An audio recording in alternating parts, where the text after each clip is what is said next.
All right. Good afternoon to each one of you. We're glad that you're here and either in person or watching online later.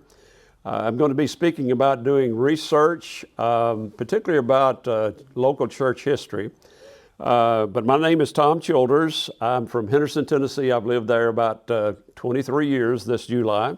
I worked 5 years at Fried Hardeman in the Office of Development. It was a great job, but I was kind of glad to get back into full-time preaching. And so I've been preaching since 1966, and the Lord has blessed me. And I have 3 children. I have 7 grandchildren and 2 great grandchildren. All of them are under a year old. So my first one was born a week after my birthday. I'd put in a request for that great to be on my birthday, but a week later it was okay. But anyway, we're going to be talking about church history, and I want to really talk about the matter of research because, the challenge that I have is to try to help people to understand how they can use the computer to do research and to look for various pieces of information that they're looking forward to.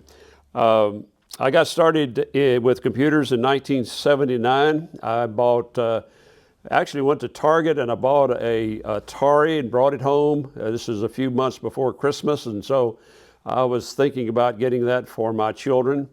And I realized, well, this thing is going to require me to buy a new game every week, so I thought I need to do something else. So I ended up buying a color computer hooked to a TV set and then a cassette tape, and they could write their own games. They can do a lot of stuff with it. So the kids played with it for about a month, and then they got tired of it. Well, what happened then was that I started using it, and in 1985 I was already doing turning on the lights at the church building, and I was just doing all sorts of things with it. So we were able to accomplish a lot, and so it was a learning process. Sometimes people ask me, well, how did you learn how to do computers and all that? Well, I just taught myself for the most part, and that's usually a good way, not only in the Bible, but also in any other field as well. So what I want to do is I want to do a demonstration, but let me first of all show you, we have a Facebook page. This is actually the, actually at 8:30 we're going to be talking about Friends of the Restoration. We've been doing that for the last 2 mornings, but I want to give a shout out to the Friends of the Restoration page that I started about 10 years ago. Right there we have, that's actually, no, we have 1,300 members, but this is like 6 or 7 years ago when this screenshot was taken. We have about between 5,000 and 6,000 members now. So it is the fun side of Restoration Movement. So just go to Friends of the Restoration on Facebook, and you can learn how to become a member there. But I want to give that information out to you. But what I want to do, I have in about 2 months. Actually, it'll be I think June the 5th. I'm going to be speaking at my home congregation. I started going to the Ripley Church of Christ when I was 10 years old, and that was in 1953. And they are now celebrating, in the month of June, they're going to be celebrating their 100th anniversary. And so they've asked me to come and speak on the history of the church. So I have been going, I became a member when I was 10 years old. So that was 53. So, here's a congregation that's 100 years old. I started going to it when it was 30 years old. So that kind of dates me a little bit. So that's, I'm looking forward to doing that. And what I'm going to do is, and this was clearly my fault in doing so, but I'd already spent, 6 months ago, I'd already spent a lot of time doing research on the history of the church. Now, I have some information on it, but I wanted to find out even more information than that. And so I went to look for it a couple days ago because I thought, well, I can use this as an illustration of what I did. Well, lo and behold, it's disappeared. I don't know what happened to it, but I guess I accidentally deleted. So basically, I'm going to have to start all over. So guess when I'm going to start? I'm going to start right now. So here's a local congregation, And we're going to look at the ways that you can go about finding out additional information. So what are we going to do? Well, one of the first things you want to do is to see what somebody else has already written about that congregation. For instance, this is the Ripley Church of Christ, and there have been people that started probably 50 or 60, 70 years ago, and they've got maybe this page of information about it. So I want, as you read through this history, what you're going to be doing is you're going to be looking for certain names. You're going to be looking for certain dates. And so it says the Ripley Church of Christ traces its beginning to the summer of 1923, when 14 women obeyed the gospel in a meeting held in Ripley. Blanche Roach, now there's one name, she was born in 1896, was the last surviving member of the original 14. Well, I had her funeral in the 1990s. While I was living at Ripley, she passed away, and I had her funeral. She died March the 28th, 1993, at the age of 97. I came there, I went there from the time I was 10 years old until I left to go to Freed-Hardeman in 1966. I was married, and my wife and I moved to Henderson, and that's when I decided to become a preacher. And so I knew a lot of these people. I was gone for 25 years, and then I came back and I stayed there 9 years, which was really a blessing. That's a wonderful thing. You know, you go to Walmart and you think you're going to go in there 5 minutes and pick up something and go back home. Well, an hour later, you're standing there talking to somebody that you haven't seen in 30 or 40 years. So it was a great blessing. So they go on and mention names of people that are given there. And some of these people, some of the first people, I'd only heard people talking about them. But as it goes on for a few years, there are people that I actually knew. So how do you go about? You start out with local church history. What's the next thing that you do? Well, if you can come across a gospel preacher, sometimes you can do some research on him, and especially if he preached for that local congregation. And what you can end up doing is that you can find out information, because sometimes he sends in reports. So what I want to do now is I want to turn this PowerPoint off, or just put it in the background. And what I want to do is to come through here and notice some of the things that you can do. For instance, here I have scanned 5 volumes of Preachers of Today. Starting in 1952, they sent out a questionnaire to preachers in the Brotherhood, and we want a short biography, we want a picture, we want certain things. And so there are people there are 12 to 1,500, maybe 2,000 preachers that respond. And so there are 5 volumes of this. This was published, I think, by either 20th Century Christian, or it may have been Gospel Advocate. But what you can do is you can scan. Most of you know what a PDF document is. Let me see if I can enlarge that a little bit. I guess that's about as large as I can go. You scan it in, and what I do is I take the book and I cut the back off of it, or take it apart, and I trim it the edge on that side real close. That is, I make a good clean. When you take it apart, it'll be ragged over there. So I take a paper cutter and I cut it and make it, and then I feed it through a scanner that is single fed. And so a book that's 350 pages, I can be through with it, and it'll scan both sides at the same time. It will convert it to PDF, which is searchable. It'll convert it to text. And what it does is that you have the picture of it. You have the original document.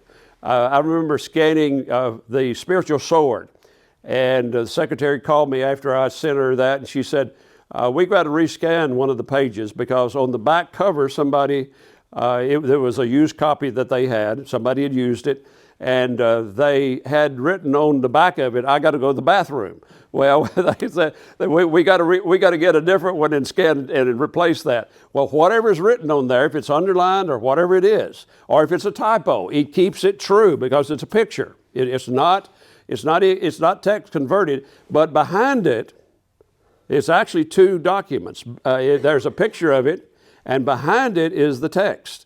And whenever you come to the word, to that word, when you do the search, if you search for dog and it lands on dog, right behind it is the actual text. And so I've scanned 5 volumes of that, and then I've taken Acrobat Professional, Acrobat Pro, and I've created an index of it.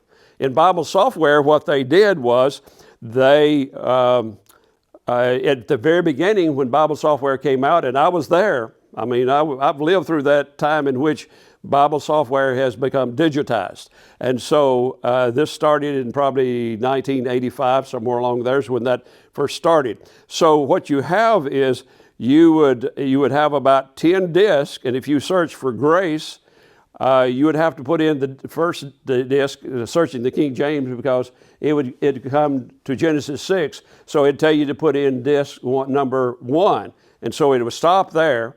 And then you would continue to the next search, and it would go from Genesis all the way to Malachi, and you'd have to get to the New Testament. And the first time you found the word grace, it'd tell you, well, put in disc number 14 or number 10 or number 9. So it took 20 minutes to search just one word all the way through the Bible. But somebody came up with the idea, let's do an index of every word in the Bible. Just one. Grace appears one time, thee appears one time, it appears one time. Jesus in this index just uses one time. So when you search, you're not searching the entire Bible. You're searching just that list of words. And so when it comes to Jesus, then the software is set to point to all the verses in the Bible in that translation that uses the word Jesus. So you can search in a matter of a split second now, with faster computers and with that index. Well, they do basically the same thing. There's an index of all the words that are found in this right here. So when you do a search on it, so let's see what I haven't done this in a long time. And so our index is right here. And so we'll click on that and hope that it will work. All right, over here we have, what you want to look for is there is a blank, and it says, what word or phrase would you like to search? And up here above it, it says it's not in the current document. Now, a lot of people, what they'll do is they'll take Preachers of Today, Volume 1, and they'll open it, and they'll hit this find button or search button, and it will search only that document, only that book. We want to search every one of them. So what you have to do is switch it from these 2 dots up here, but this is going to do it automatically. What you're going to do is you're going to type in Ripley here. Now the problem with typing in Ripley is there's a Ripley, Mississippi, that's the one we want to look for, but you also have a Ripley, Tennessee.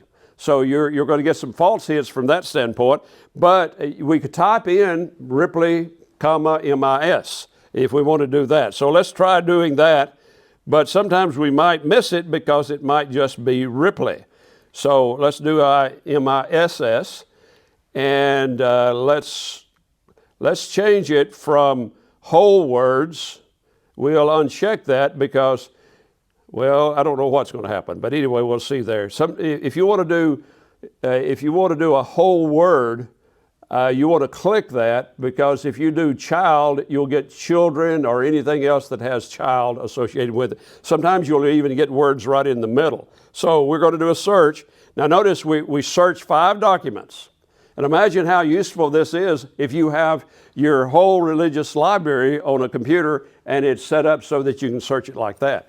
Well, what we've done is we have found 5 documents that have 39 times that the word Ripley, and what is our word, our search word? Right there, Ripley, Miss. So we know that we have found it in 5 documents. So let's take a look at it. And what you also want to do is you want to go down here to this right here, right down here. And what it's doing, it's saying in volume 4 you have the most hits, and down here you have the least hits. But what I'm looking for, especially if it's right here, it doesn't matter, because there's 1970, 1959, 1964, 1952, 1982. So what I want to do is I want to put that in date order. I want it to be in basically chronological order, because if I've got 20 right here, and they are 1990 and 1924 and 1896, then I want it in chronological order, because what I'm doing is looking for the oldest one first. So that's what I'm going to do, is I'm going to change that, and I'm just going to change it to file name. And so by changing the file name, now you have it in 1952 first. So what we're going to do now is we're going to click this greater than symbol, and there are the number of times that we have it. So you have here, it's somebody is born March 5th, 1892. That tells you where this person is born. So this is not really helping us that much, except it may give us a clue, or it may tell us something. So this is just one of the places that we can look. So what I'm going to do is I'm going to click on the first one. And what we have now is, over here, we have James Perry Lowry, which is a very interesting character. I have run into him before.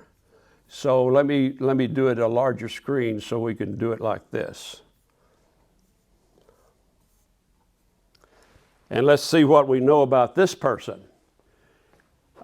He was born in Geneva, Florida, March the 5th, 1872. Tells who he was married to, a number of children, how many people, who he was baptized by.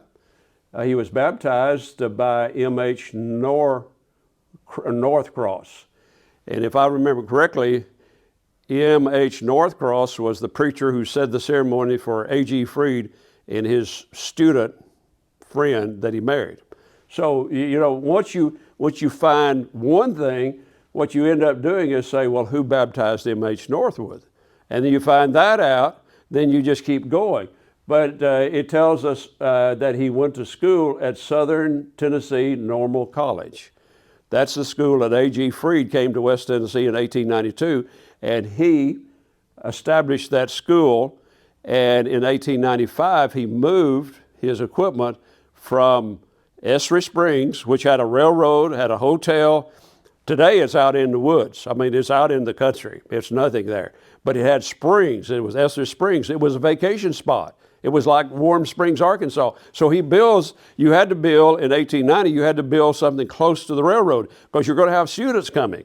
So how are they going to get there? Well, they come on a railroad. And so you're right there close to the railroad. And so he comes and he does that. But what's interesting is, and we're talking about Ripley, Mississippi, he was born there, but his maybe his great uncle or great great uncle he was called the Fighting Parsons in the war between the states. He was a preacher, but he was called the Fighting Parson. And he's the one who established Blue Mountain College, which is just started out as a woman's a college for women that is about 5 or 6 miles south of Ripley. So all of his family were members of a denomination. But here's a person that learned the truth. And he also taught at Freed-Hardeman in 1908 to 1915. Well, it really wasn't called Freed-Hardeman until 1919, but it later was named Freed-Hardeman College. So that just right there is a piece of information. It's not telling us so much about the local history yet. We got sidetracked, but what I'm saying is you can learn a wealth of information just from doing that. So that's one of the resources that we could do. Can you think of any other resource that we could use that would help us find out something about a church history? Anybody have any clue about something that you could find? Newspaper is good. Matter of fact, I'm going to go in probably next week down to Ripley, go to the newspaper, and look at what kind of reporting they did in 1924. I'll have to go to probably the archives to find that, but I'm going to look at the newspapers printed in 1924 or 1923 and see what I can find. It may be that's on microfilm, and I'll have to go through it. If you've ever spent time with microfilm, you know that you scan, and sometimes you miss it, and after an hour or two of doing that, or 3 hours, you end up with a headache. So, you know, that's the reason I love this kind of situation here. What I would do, what I generally do whenever there's a question about a preacher, or about a church, or about anything, what I do is I go right here to the Gospel Advocate, and I do exactly the same thing. And in the Gospel Advocate, I have it from 1855, the first printing, to 1863. Now, why do I stop at 1963? Why do I stop at 1963? Because from 1855 to 1963 is in public domain. So I cut it off there. But what I'm able to do, now there are like 5,000 issues of the Gospel Advocate.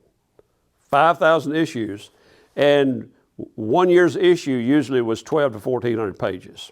So it's a lot of pages that we're going to be searching. So what I'm going to do is I'm going to type in the same phrase, Ripley, Mississippi, and see what we come up with. And now I did this. I'll give you an example of how I was able to do this. I was baptized in 1955. I started at Ripley in 53. When I was 12 years old, I was baptized in 1955. But I don't remember the day I was not given a baptismal certificate. So how do you think I could find out when I was baptized? Well, I've actually visited in the home in Nashville of the person who baptized me. I visited him 20 years ago, and that was around 2001 or 2, that was like nearly 50 years after he baptized me. And I talked to him. I don't think I asked him about that, but I was just curious. When was I baptized? Well, I know I was baptized the last Sunday he was there. The last Sunday he moved on Monday. So I did a search in the Gospel Advocate, and he gives a report when he leaves Ripley and whenever he moves to his new work. And so I know that I was baptized the first Sunday in June of 1955. So that's the way that works. So let's do a search. Notice also we've got a different index. Now you can do an index of everything that's on your computer, but sometimes you don't want to search through everything. You want to look through just a certain section. So we're looking through only the Gospel Advocate, 1855 to 1963. So I'm going to do Ripley, Mississippi. We probably won't get as many hits because we're going to probably have to type in Ripley, but let's do Ripley, M-I-S-S, and see what we get. And we will not do whole words again. So now notice how quickly that it searches. It's not going to be as fast as searching 5 books, but notice it did it in probably in less than 10 seconds. So what am I going to do next? I'm going to go down here and change it. See, the first one is 1927. So there are a lot of Ripley, Mississippi is in 1927. There's more. It's a relative search right now, how it's set. So I'm going to search to file. And so actually, there is 1869. And let's see what it says. Now, it may have something to do with what we're interested in, and it may not. All right, so what do we have? Now, one of the great things about Acrobat Reader or Acrobat Pro is if you can't see it, you can push a zoom button and it will take you there where it is. So what do we have? We know that in 1869, there is somebody that can read, and what does he do? His name is W.W. Thompson, and what does he do? I guess that's where he buys one tract. It just says one tract. So there is apparently someone who is either a Christian or interested in this tract living in Ripley, Mississippi during that period of time. So see, what I'm going to try to establish is, and this church history that I started out reading, they will say that they had 14 baptisms, but what consisted of the church at Ripley was people that went to other churches that had already been established in the county. The oldest church in the county that's still meeting is Union, and it started by T.B. Larimore in 1892. And so what you have is you have people living in Ripley, but they're driving out in the country or driving wherever. And so those people that live closer to town, what they're going to do is they're going to constitute the Ripley Church. So the point being is, when you do research on a local history of a congregation, you don't just start with that congregation, because after all, there have been people before there. And a lot of times, especially the war between the states, you have churches that they were in existence before 1860. For instance, I have a picture of a cemetery, and at that cemetery I found out there used to be a church building, and it burned in 1861. It was not because of a war-related situation. It was probably just lightning.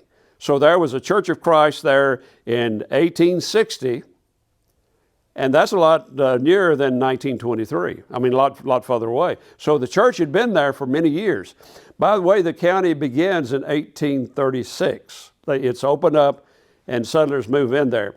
And one of the settlers that move in 1836 is my fourth great-grandfather. And he was a primitive Baptist preacher. And I was visiting, my parents are buried in that cemetery. It's called Little Hope Primitive Baptist Cemetery. And when I say Little Hope, people kind of chuckle. And so my response is, well, it's better to have little hope than no hope. So I started taking pictures of church buildings that had the word hope in it. You have a New Hope, and you have an Old New Hope, and you have Little Hope, and a Greater Hope. So there are a lot of things that you could use to describe hope. But point being is, if you're going to study your local history, you need to think about who was it that brought the gospel there, but you also need to think about, were there other churches in the area, either because you have a war that maybe caused them to cease meeting, or what's going on. So for years I was worried, because I was a member of the church that went back no further than 1923, and yet my fourth grandfather came almost 100 years earlier. He came in 1836. And so I have both sets of grandparents that are buried there, and I have also one set of grandparents, great-grandparents are buried there. So there are a lot of my people. I have uncles and aunts that are buried there. So I'm visiting my mother. She died, visited her grave in 1970. And it just occurred to me, I wonder who the first person is buried in this cemetery. And I'd always heard that the cemetery, when they start a cemetery, they started on the highest spot because of water. You want a cemetery to drain, because you can actually put a casket in the ground, and if there's a lot of water, it'll pop it out of the ground. I mean, it'll pop just like a cork does, coming out of water, because it's, I guess, air sealed, and so it'll pop out of the ground. So they want to do it high. So I just walked up there, and I noticed that there was one that was born in 1774, and he died really on my birthday, May the 5th, in 1854. But what caught my attention was his last name was Childers, James Childers. And I looked at the bottom, and it had the epitaph was, he was an elder in the Baptist church. And I knew the word elder meant preacher. So I asked the preacher who preached there. I don't know who it is. I asked my daddy. He didn't know it. There was another primitive Baptist preacher I asked. Nobody knew who it was. And so about a month later, my daddy called me, and he said, there is a relative of ours that has a book that you've got to see. And this book was the results of a man out in Texas who had researched the Childers family for 15 years. And my mother and daddy's name was in the back of it. And so here was a lot of the research was already done. I was about, I guess about 30, 33. I don't know exactly how old I was at that time, but that's where I really got interested in doing research of my family, because here somebody had already done it, and I really didn't know too much about my family, but anyway, that kind of sparked my interest. And a lot of times, we think about young people. If you go to school and ask young people who their great-grandparents are, most of them don't even know. Some of them don't even know who their grandparents are, or Some of them don't even know who their fathers are, or mothers are. So you don't have a lot of people that know that. And a lot of times people have no idea about what the history of their local church is. And so it's a shame that we don't keep better records. It's a shame that we do not pass it on. And because I lived for a long time with the idea that the church that I'm a member of, we arrived 100 years after majority of other people arrived. But guess what? As I continued to research and I discovered new documents that were not available to just any and everybody, then I found out that we were there in the very beginning. It opened up in 1836. And why did people, why were they all concerned about land during that period of time? Well, because they didn't have commercial fertilizer. And so the ground would wear out.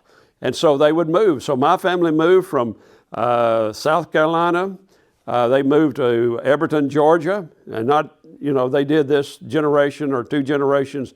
But usually in 30 or 40 years or so, they moved to Lincoln County, Tennessee. And in 1836, my fourth grandfather moved by ox cart all the way from Lincoln County, Tennessee to Tippah County, Mississippi, because there was land that was very cheap and it was virgin soil. And which means that once you cleared it, you could raise crops just like it was organic, just like it was organic fertilizer. It was all natural.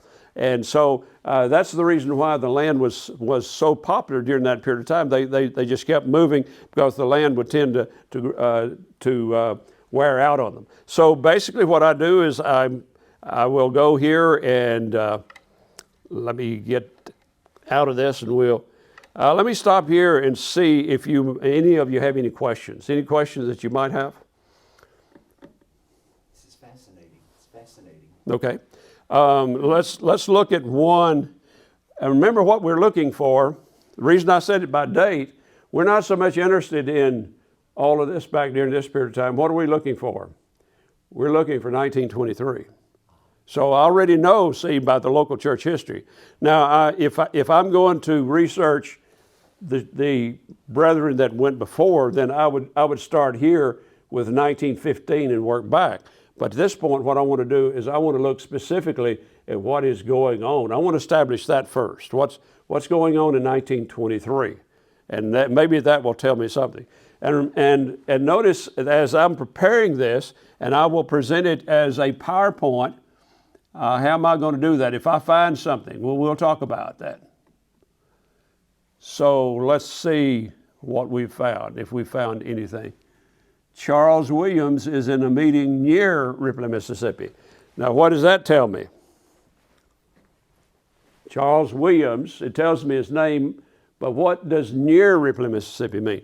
Well, see, in 1923, Union, which started in 1892, is near. So it may not have anything to do with Ripley.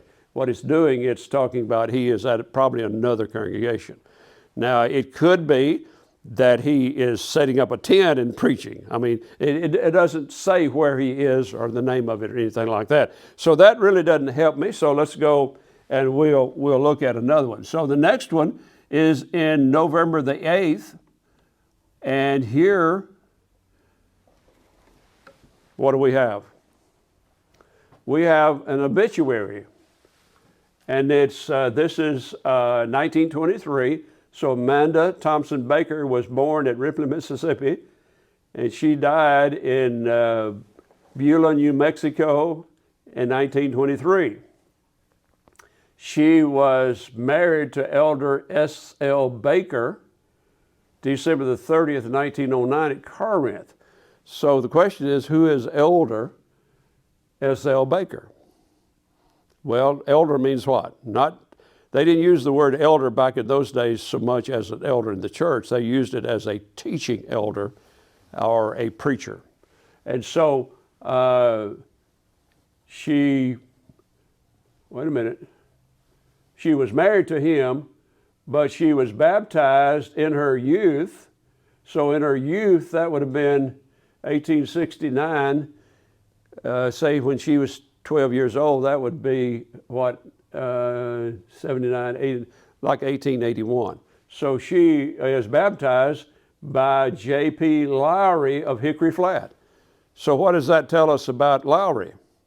He's the one who baptized. That's the man that we just studied, who was a nephew of the fighting Parsons, the one that founded Blue Mountain College. And so it goes on to talk about, she has a daughter in Ripley, and it is reported by S.L. Baker, that would be her husband. So see, if I'm looking for preachers, right there's the preacher that I may have in my list. I've got a list about 9,000 preachers, gospel preachers. So I'm always looking for a new one, and right there is maybe a new one, I'm not sure. And so there are 20,000 obituaries in the Gospel Advocate. And a lot of times when people are doing family research, where do they fail to look? They fail to look in religious papers, especially religious papers that report obituaries. So what I will do sometimes, I will go and I will look for this person's grave, and I will post that obituary on Find a Grave. Find a Grave has millions and millions of memorials, and here's a person who's a member of the church, and here is someone family members may not even know anything about her past. And so, especially since she's been dead that long. So the obituaries are a wealth of information in many of our religious publications, especially in the Gospel Advocate. All right, let's look one more time. Here's 1924. And let's see what we have here. And so we have D.P. Craig. Now, I didn't know him, but I knew his son-in-law. Whenever I was going to church at Ripley, his son-in-law was one of the elders there. And so here, I know about him. I've been to his grave. I am now prepared to devote every Lord's Day to preaching the gospel and can hold a few meetings and would serve the brethren congregations in Point in North and Central Mississippi.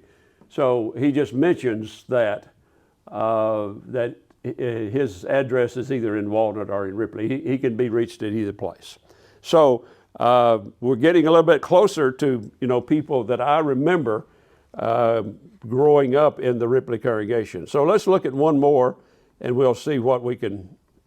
This may or may not help us. All right, here's Charlie Nichols of Fulton, Mississippi. Anybody know who Charlie Nichols is?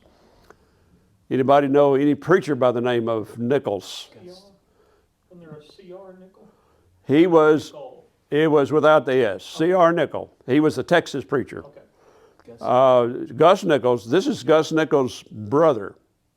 And I've been to his grave. He's buried I think in Steens, Mississippi, over in that area.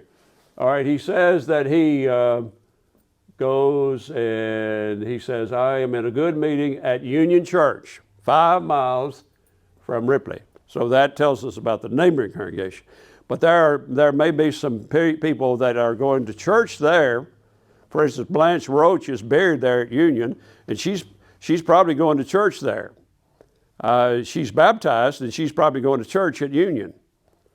But what happens is that when the church at Ripley in 1923 or so, now this is 24, but when the church is established in Ripley and they start meeting in Ripley, they don't meet in a church building. They meet in a school building, then they meet in a theater, and so there are various things that are going on. So that tells us that here are people that maybe go to Union, but now because they live in Ripley.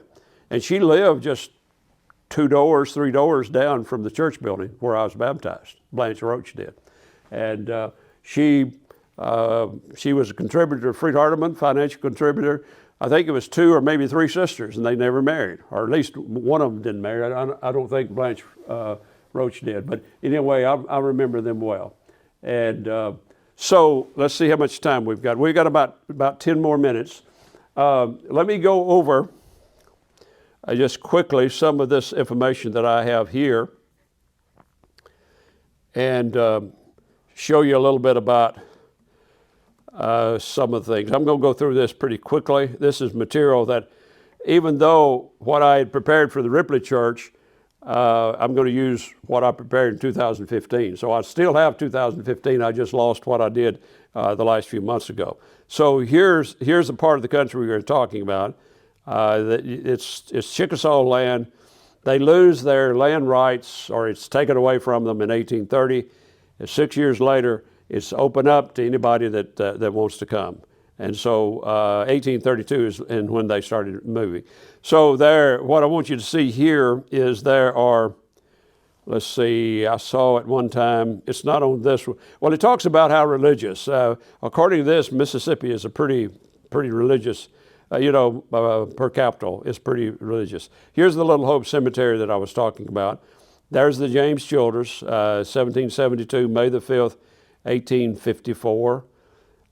This is Union Church that we just talked about.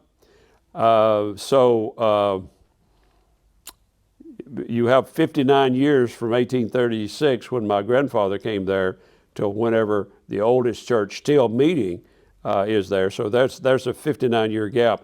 But as I'll show rather quickly, that they were there at the beginning. So you're talking about North Mississippi, and you have here, you have in 1836, now let me back up. You have, this is Tippah County right here. Here's Ripley, and I was actually born right along here around I was actually born in Finger, Mississippi.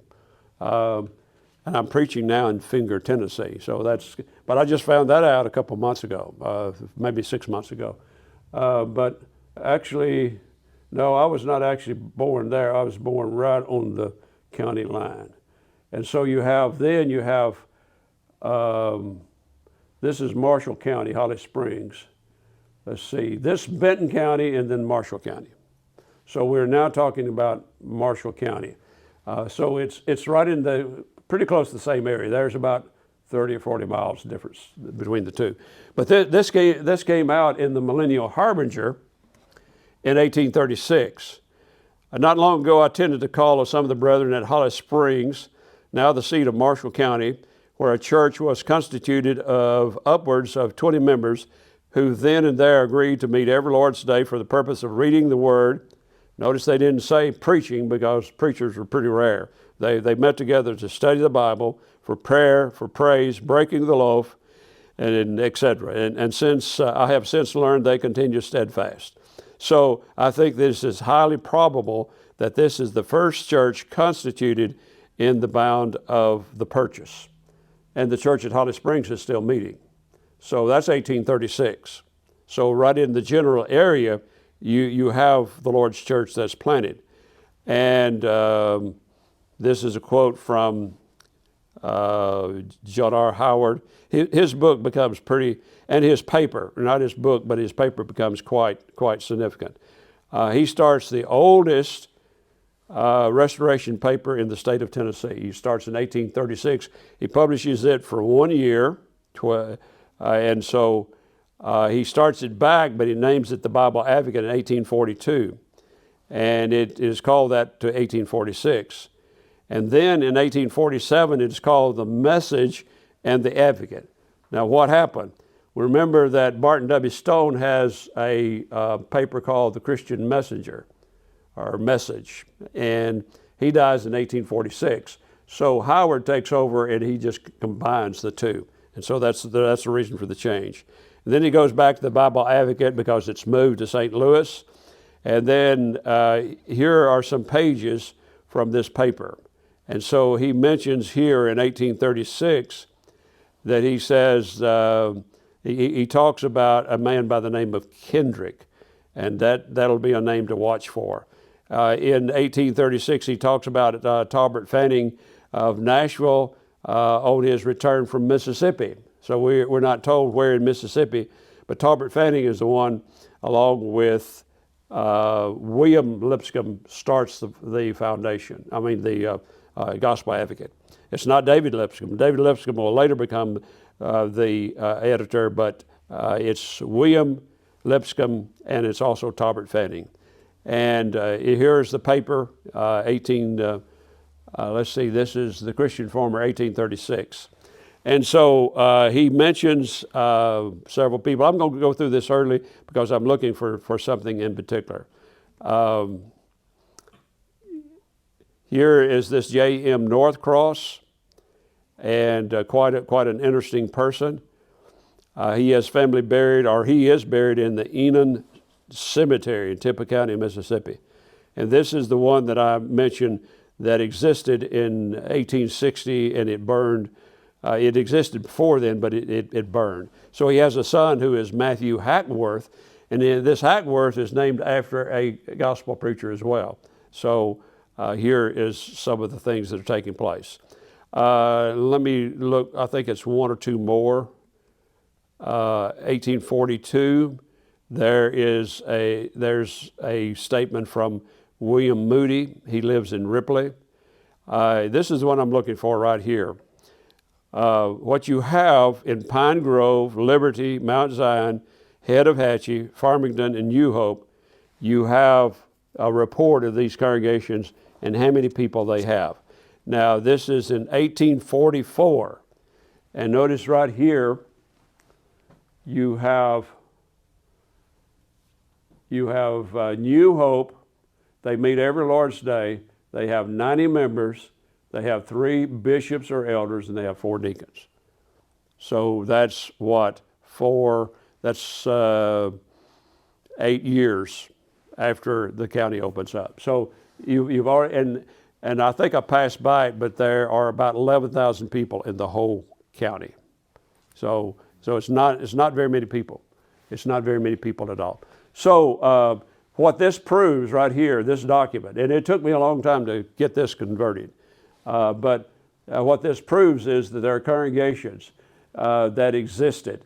And one of them, one report is, it's a congregation that existed at Blackjack, and I was born probably 5 to 10 miles from Blackjack. So it's in that area where there are churches that exist in Tippah County, Mississippi. So any questions or comments? Can we count you, since you came in late, as one of our number? We need to bump the numbers up. You have more friends that can come in? I'm sorry, I kind of thought you were done and people left already. Oh, well, I am winding down. I'm not only winding down, I'm going to ask for one more question, but it's time for us to stop. So, Okay. anything else? Any comments? Okay, well, thank y'all very much. Appreciate it.